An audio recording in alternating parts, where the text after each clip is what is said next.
Vamos lá, pessoal. Agora a gente vai fazer exercício, tá? Vou gravar um vídeo para vocês só com exercícios a respeito dessa transição de idade média para a idade moderna, ok? Então, como que a gente vai fazer isso? Eu vou ler para vocês a questão, vou ler com vocês, vou ler o enunciado, o que a questão está pedindo, e a gente vai separando, entendendo as questões, as opções que a gente deve marcar ou não, tudo bem? Vamos lá. Quando ninguém duvida da existência de um outro mundo, a morte é uma passagem que deve ser celebrada entre parentes e vizinhos. O homem da Idade Média tem a convicção de não desaparecer completamente, esperando a ressurreição, pois nada se detém e tudo continua na eternidade. A perda contemporânea do sentimento religioso fez da morte uma provação aterrorizante, um trampolim para as trevas e o desconhecido. Esse texto é do Jorge Duby, o ano 2000, na pista dos nossos medos. Qual é o enunciado? O que a questão vai pedir para a gente? Ao comparar as maneiras com que as sociedades têm lidado com a morte, o autor considera que houve um processo de... Então, o texto está dizendo para a gente que existe uma comparação entre processos.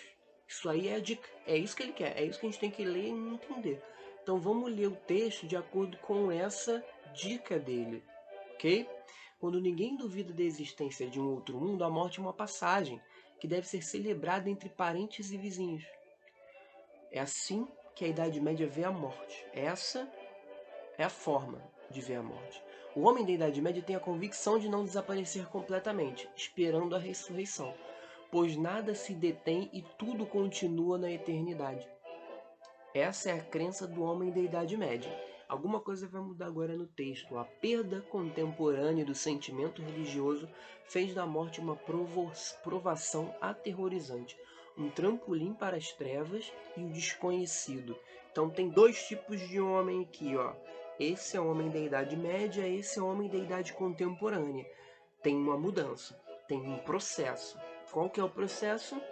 É a mercantilização das crenças, comprar e vender fé. Não é disso que o texto fala. É a transformação das representações sociais, ou seja, transformação de como a sociedade encara a morte. É isso. Letra B. C. É a disseminação do ateísmo nos países de maioria cristã.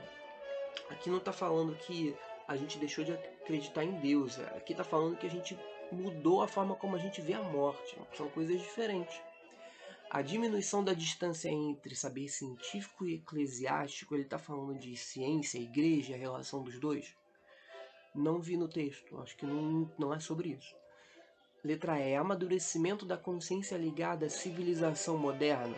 Nossa representação a respeito da morte mudou porque a gente chegou num grau de maturidade da civilização e isso fez com que a gente encarasse a morte de uma outra maneira? Acho que não, né? Acho que o texto está estabelecendo um vínculo direto com a letra B. Então, tenta fazer essa questão, dá um pause no vídeo, lê de novo e vê se você marca ou marcaria, ou se você pode ter feito isso antes, vê se bate. E a gente vai fazer mais uma questão, ok? Vamos lá, gente. Segunda questão sobre absolutismo, tá? Vamos lá, vou ler de novo e a gente vai tentar entender a questão. Questão essa do Enem. Ora, em todas as coisas ordenadas há algum fim. É preciso haver algum dirigente pelo qual se atinja diretamente o devido fim. Com efeito, um navio que se move para diversos lados pelo impulso dos ventos contrários não chegaria ao fim de destino se, por indústria do piloto, não fosse dirigido ao porto. Ora, tem o homem um fim para o qual se ordenam toda a sua vida e ação? Acontece, porém, agirem os homens de modos diversos em vista do fim, o que a própria diversidade dos esforços e ações humanas comprova. Portanto, precisa o homem de um dirigente para o fim. Isso é um texto do Tomás de Aquino, tá? O que vai perguntar a questão?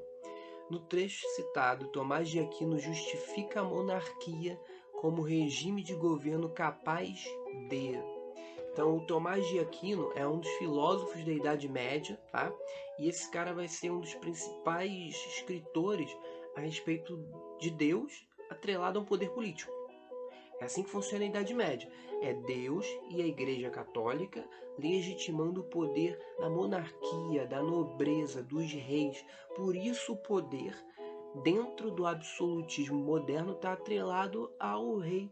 Okay? Por isso que o rei é absoluto. Porque existia uma mentalidade, a ideia de que o rei estava com o poder devido a uma autoridade que vinha de Deus.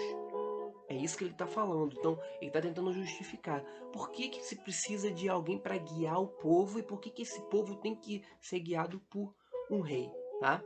No trecho acima, Tomás de Aquino justifica a monarquia como regime de governo capaz do quê? Do que ele está falando no texto? Vou destacar uma frase para vocês. Com efeito, um navio que se move para diversos lados pelo impulso dos ventos contrários não chegaria ao fim de destino se, por indústria do piloto, não fosse dirigido ao porto. Ora, tem o homem um fim para o qual se ordena toda a sua vida e ação. Então, sem alguém, é como se todo mundo estivesse no barco. Sem alguém para dirigir esse barco, a gente não chegaria em lugar nenhum. Então, quem vai dirigir esse barco? Olha o que ele vai falar. Acontece, porém, agirem os homens de modos diversos, em vista do fim, o que a própria diversidade dos esforços e ações humanas comprova. Portanto, precisa um homem de um dirigente para o fim. E quem vai dizer quem é o dirigente é a Igreja Católica, representada aqui na figura do Tomás de Aquino. Então, se todo mundo estiver no barco e todo mundo quiser ir para um lado, a gente não vai chegar a lugar nenhum. É isso que ele usa para justificar o poder de um monarca absolutista. Vamos ver as opções agora. Justifica a monarquia como regime de governo capaz de refrear os movimentos religiosos. Então ele está dizendo assim que o barco é guiado por vários movimentos contrários aonde só o rei pode guiar. Bem, vamos ver. Promover a atuação da sociedade civil na vida política. Ele está dizendo que toda a sociedade deve tentar chegar ao poder para guiar o navio. Não é isso que ele está dizendo. É só um rei.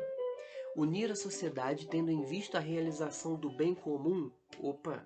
Acho que é isso, hein? Reformar a religião por meio do retorno à tradição helenística. Ele está falando de alguma forma em mudar a forma de pensar, de agir dentro do navio.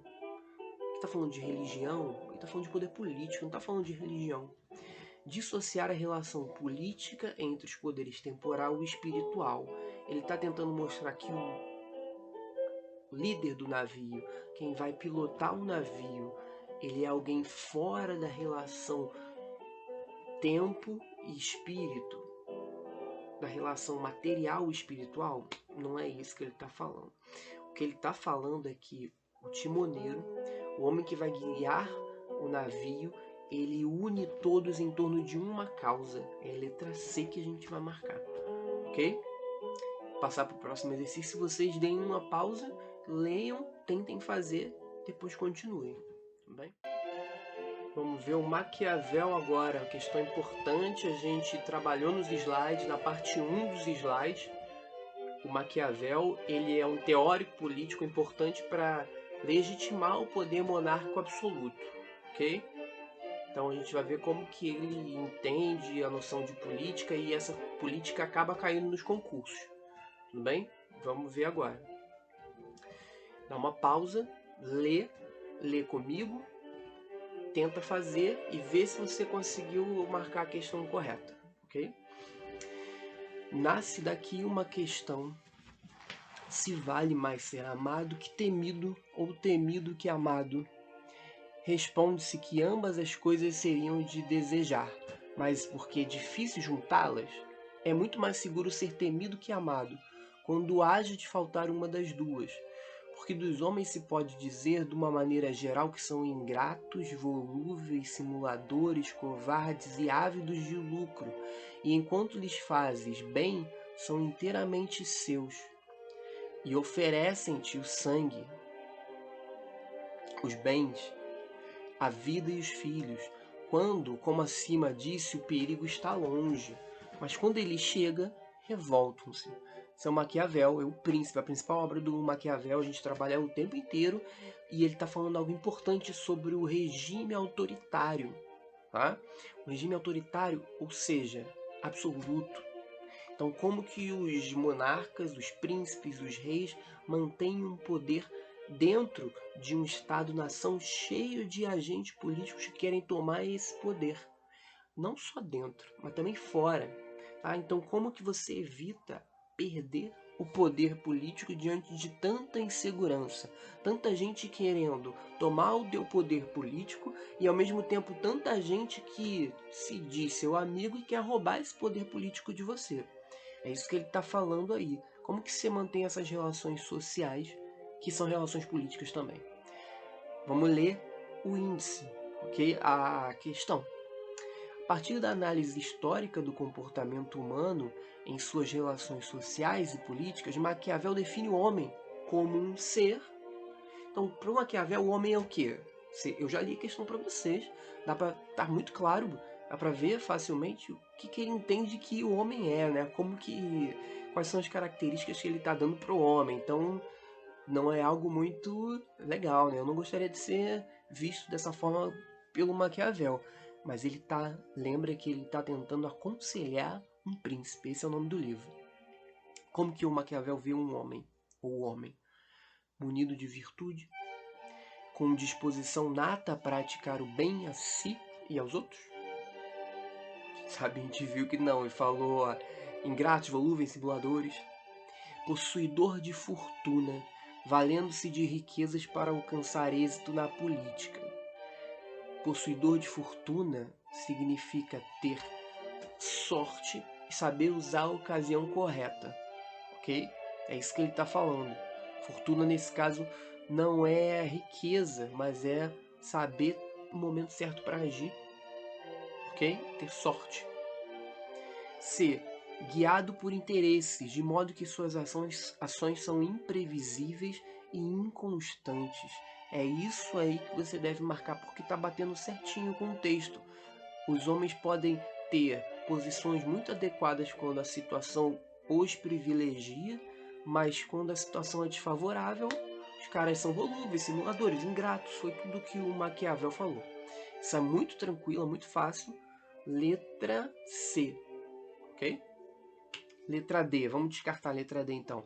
Naturalmente racional, vivendo em um estado pré-social e, portanto, seus direitos naturais. É isso que o Maquiavel está falando, que o homem naturalmente ele é racional, que ele pensa antes de agir? Não.